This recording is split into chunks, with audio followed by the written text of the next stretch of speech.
কেমন এনজয় করছো বলো বিয়েতে? প্রচন্ড বৃষ্টি হচ্ছে, ওয়েদার কি বলবো, ওয়েদার সকালে দারুণ, একরকম, বিকেলে একরকম, ঘন্টার জন্য আর ভালো রাত্রে টানা বৃষ্টি। একরকম। বলো বন্ধু, এই যে সেজে গুজে রেডি, পাঞ্জাবি পরে, হ্যাঁ পাঞ্জাবি পরে সেজে গুজে রেডি, খাবো কখন বলো? হ্যাঁ খাবো কখন আমরা? খাবো একটু পরেই যাবো। বৃষ্টি পড়ছে না, প্রচুর 10টা অলরেডি, রাত 10টা বাজে, 10টা বাজে 56। এখন আমরা বসে আছি, পরেই খেতে যাবো, বুঝলি তো? চলো একটু এনজয় করি, ভালো করে সবাই মিলে ঘুরছি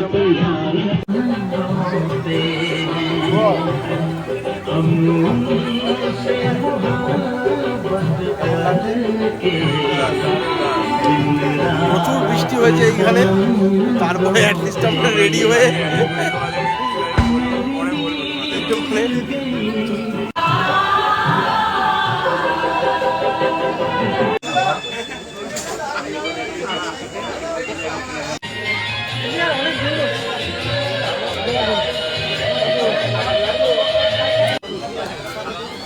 তো রীতিমতন আমরা খেতে চলে এসেছি। এখন আমরা বসে পড়েছি খেতে। তো এই যে ভাইও আমাদের বসে পড়েছে। চলো এখন আমাদের খাবার প্রিপারেশন, রাতও হয়ে যাচ্ছে, 11টা বাজতে যাচ্ছে। খেয়ে দিয়ে আমাদের রেস্ট নিয়ে আবার সকালবেলা বেরোতে হবে ব্যাক টু কলকাতা। তো চলো খাওয়া দাওয়া করে নিই, সবাইকে গুড নাইট।